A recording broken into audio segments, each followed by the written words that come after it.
Hello friends, आज की ताज़ा खबरों में आप सभी का स्वागत है। झारखंड की तमाम छोटी बड़ी खबर इस वीडियो में देखने को मिलेगी। सबसे पहले बड़ी खबर, मोदी ने शुरू किया कोरोना के खिलाफ जन आंदोलन। एक बड़ी खबर की प्रधानमंत्री नरेंद्र मोदी ने कल कोरोना के खिलाफ जन के लिए ट्विटर पर एक जन आंदोलन की शुरुआत की है। आगामी त्यौहार और ठंड के मौसमों के मद्देनजर लोगों को जब तक दवाई नहीं और तब तक ढिलाई नहीं का मंत्र दिया।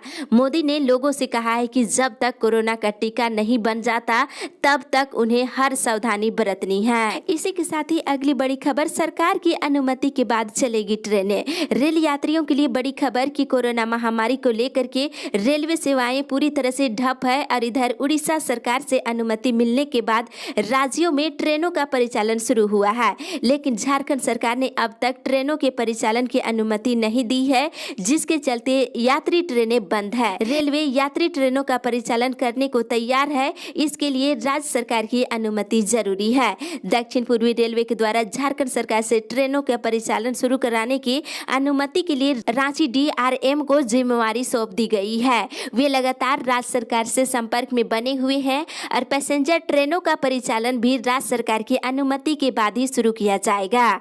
DRM ने कहा है कि पूजा स्पेशल ट्रेनों का परिचालन शुरू कराने की तैयारी की गई है। अनुमति मिलने के बाद झारखंड से बिहार के लिए पूजा स्पेशल ट्रेनों का परिचालन शुरू हो सकती है। इसी के साथ ही अगली बड़ी खबर, मौसम विभाग से बंगाल की खाड़ी में बन रहा लो प्रेशर। मौसम विभाग ने धनबाद में तेज हवा के साथ बारिश होने की दी चेतावनी। एक बड़ी खबर की 10 और 11 अक्टूबर को तेज हवा के साथ जोरदार बारिश होगी। मौसम विभाग ने इसको लेकर चेतावनी जारी किया है।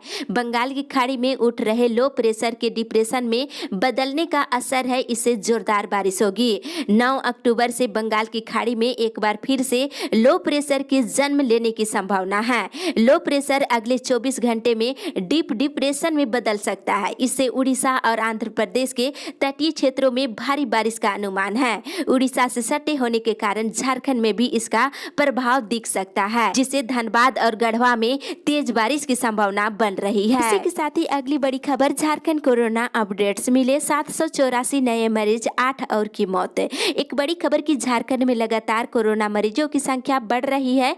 पिछले 24 घंटे के दौरान 784 नए मरीज मिलने के साथ ही 8 और नए संक्रमित मरीजों की मौत हो गई, जिसमें रांची से 5, बोकारो, पलामू, रामगढ़ से एक नए मरीजों की मौत हो गई। राज्य में अब कोरोना से मरने वालों की संख्या बढ़ करके 775 हो गई है। वहीं पिछले 24 घंटे के दौरान बोकारो से 24, चतरा से 12, देवघर से 16, धनबाद से 32, पूर्वी सिंहभूम से 233, गढ़वा से 7, गिरिडीह से 5, गोड्डा से 4, गुमला से 17, हजारीबाग से 17, जामताड़ा से 8, खूंटी से 24, कोडरमा से 25, लातेहार से 2, लोहरदगा से 7, पाकुड़ से 4, पलामू से 7, रामगढ़ से 16, रांची से 247, साहिबगंज से 3, सरायकेला से 37, सिमडेगा से 3 और पश्चिमी सिंहभूम जिले से 34 नए मरीज मिले हैं। इसके साथ ही राज्य में कुल मरीजों की संख्या बढ़ करके 90,486 हो गई है। वहीं पिछले 24 घंटे के दौरान 1263 लोग स्वस्थ हुए हैं। इसी के साथ ही अगली बड़ी खबर, देश भर की कोरोना अपडेट्स। देश में पिछले 24 घंटे के दौरान संक्रमण के 69,887 नए मरीज मिले हैं और 77,248 लोग स्वस्थ हुए हैं। साथ ही पिछले 24 घंटे के दौरान 980 लोगों ने कोरोना से जान गंवाई और मरने वालों की संख्या देश भर में बढ़ करके 1,06,534 हो गई है। और एक्टिव केस की बात करें तो देश में अभी एक्टिव केस 8,93,000 है। इसी के साथ ही अगली बड़ी खबर, स्कूल कॉलेज नहीं खुलने से विद्यार्थी परेशान। राज्य सरकार की अनुमति के बाद ही खुलेंगे स्कूल और कॉलेज। एक बड़ी खबर की, लॉकडाउन में सबसे ज्यादा स्कूल कॉलेज के बच्चे प्रभावित हो रहे हैं। स्कूल कॉलेज नहीं खुलने से बच्चे काफी परेशान हो रहे हैं। केंद्र सरकार ने अनलॉक 5 की गाइडलाइन के साथ सभी राज्यों को 15 अक्टूबर से स्कूल कॉलेज खोलने का आदेश दिया है, लेकिन ये आदेश लागू करने का अधिकार राज्य सरकारों पर छोड़ दिए हैं, जिसके बाद कई राज्य जैसे उत्तर प्रदेश, उत्तराखंड, बिहार, पंजाब, मध्य प्रदेश आदि राज्य अपने SOP के अनुसार स्कूल खोलने की तैयारी कर चुके हैं, लेकिन झारखंड में स्कूल कॉलेज अभी बंद रहेंगे। राज्य के मुख्यमंत्री हेमंत सोरेन ने कहा है कि अन्य राज्यों की स्कूल खोलने के बाद कोरोना का प्रभाव उस राज्य और स्कूलों में कैसा रहता है, उसकी समीक्षा करने के बाद ही राज्य में स्कूल कॉलेज खोलने पर पर विचार किया जाएगा। आपको क्या लगता है कि राज्य में कोरोना के बढ़ते प्रभाव के बीच स्कूल कॉलेज खुलना चाहिए? आप अपना सुझाव या विचार कमेंट कर दे सकते हैं। इसी के साथ ही अगली बड़ी खबर, जेटेट सफल अभ्यर्थियों का अनशन शुरू। एक बड़ी खबर की झारखंड शिक्षक पात्रता परीक्षा की सफल अभ्यर्थियों का आमरण अनशन कल से मोरहाबादी मैदान में शुरू हो चुकी है। अभ्यर्थी जेटेट उत्तीर्ण शिक्षक बहाली मोर्चा 2016 के बैनर तले आंदोलन कर रहे हैं।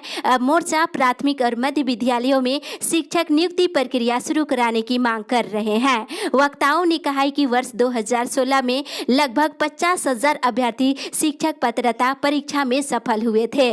परीक्षा की 4 वर्ष बीतने को है, फिर भी अभ्यर्थियों को एक बार भी नियुक्ति प्रक्रिया में शामिल होने का मौका नहीं मिला है। अभ्यर्थियों ने कहा है कि अगर राज्य में जल्द शिक्षकों की नियुक्ति प्रक्रिया शुरू नहीं की गई तो आने वाले दिनों में आंदोलन को और तेज किया जाएगा। इसके साथ ही अगली बड़ी खबर, निजी विद्यालयों को अब तक 50% बच्चों की मिली फीस। एक बड़ी खबर की राज्य के सीबीएसई और आईसीएसई स्कूलों ने फीस लेने को लेकर अपनी रिपोर्ट सरकार को सौंप दी है। इसमें कहा गया है कि स्कूल ट्यूशन फीस के अलावा किसी प्रकार के अन्य शुल्क बच्चों से नहीं ले रहे हैं और स्कूल की ओर से बताया गया है कि सरकार के निर्देश के अनुरूप सभी अभिभावक ट्यूशन फीस जमा नहीं कर रहे हैं। कुछ स्कूलों को छोड़ दिया जाए तो अधिकतर निजी स्कूलों में आधा सत्र बीत जाने के बाद भी फीस जमा करने वाले अभिभावकों की संख्या औसतन 50% है।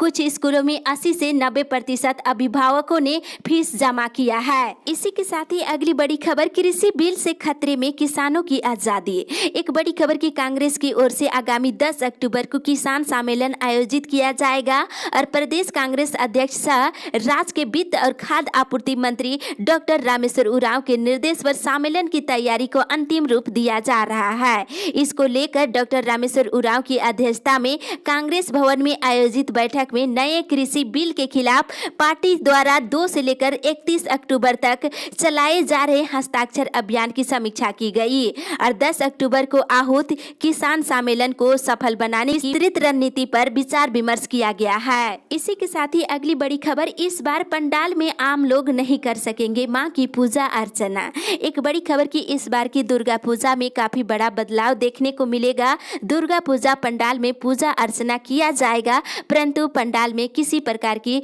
साज सज्जा, आकर्षक पंडाल और लाइटिंग, साउंड, आकर्षक मूर्ति और प्रसाद का वितरण नहीं होगा।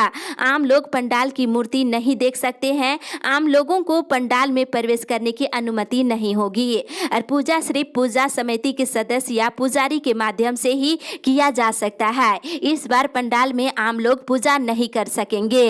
और साथ ही जरूरी शर्तों के साथ ही कल से धार्मिक स्थल खुल गए हैं और कोविड-19 से बचाव के लिए जरूरी शर्तों के साथ पूजा, इबादत, प्रार्थना के लिए मंदिर, मस्जिद, चर्च और गुरुद्वारे खोल दिए गए हैं। इन स्थलों पर सुबह से ही श्रद्धालु पहुंचने लगे थे।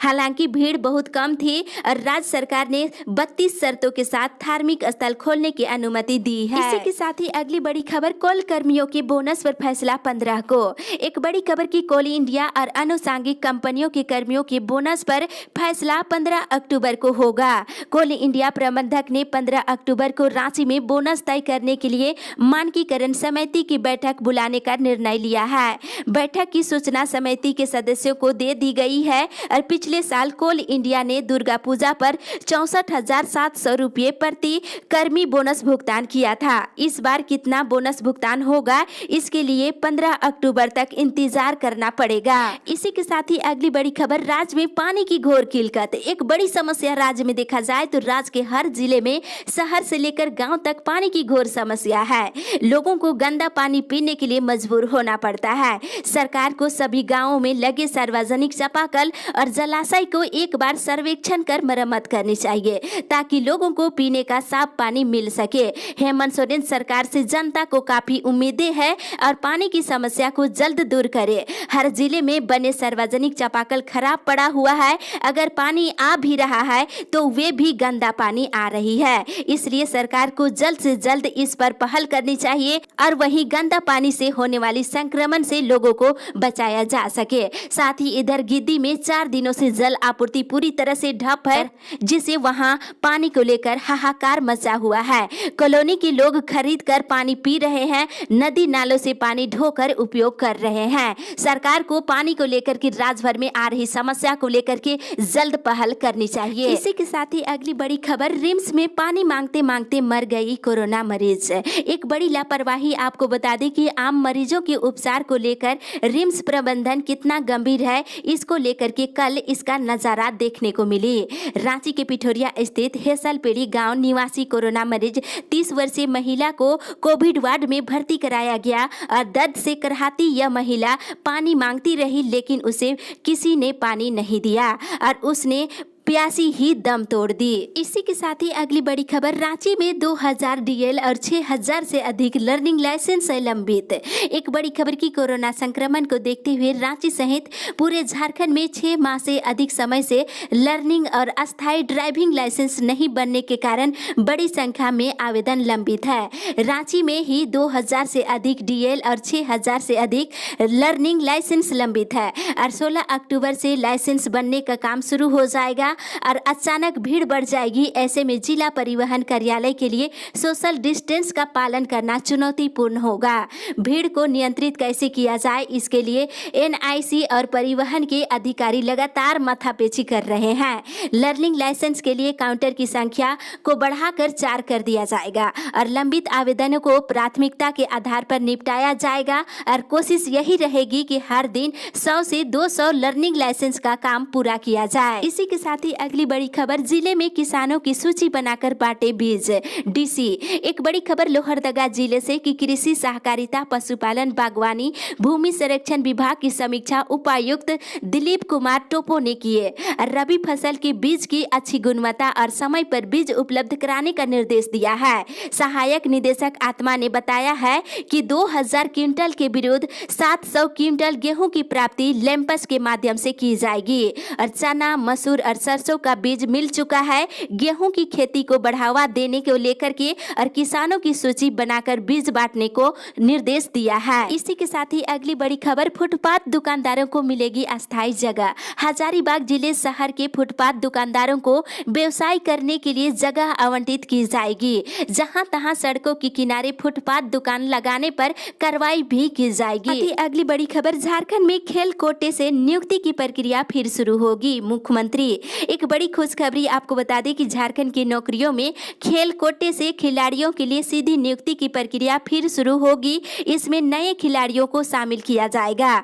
जो खिलाड़ी आवेदन से वंचित रह गए हैं उन्हें 1 महीने का समय मिलेगा। ये सभी बातें मुख्यमंत्री हेमंत सोरेन ने गुरुवार को नए खेल पदाधिकारियों को नियुक्ति पत्र देने के बाद ये बातें कही। मुख्यमंत्री ने कहा है कि आवेदन से वंचित खिलाड़ियों के लिए सिंगल विंडो सिस्टम लगाया जाएगा। इसी माह आवेदन लेने के लिए पोर्टल की शुरुआत की जाएगी। इसी के साथ ही अगली बड़ी खबर, दुष्कर्म के मामले में 8वें स्थान पर है झारखंड। एक बड़ी खबर आपको बता दें कि आबादी के मामले में भले ही झारखंड देश में 13वें स्थान पर है, लेकिन दुष्कर्म के मामले में ये अपने पड़ोसी राज्यों से भी आगे है। एनसीआरबी के रिपोर्ट के अनुसार दुष्कर्म के मामले में झारखंड देश में 8वें स्थान पर है। बता दें कि झारखंड में दुष्कर्म के अधिकांश मामले परिवार, पड़ोस और परिवार के लोग ही आरोपी है। आंकड़ों की माने तो वर्ष 2019 में 1416 वारदातों में आरोपी दुष्कर्म पीड़िता का परिचित था और मित्र, लिव और इन पार्टनरशिप या शादी का झांसा देकर दुष्कर्म के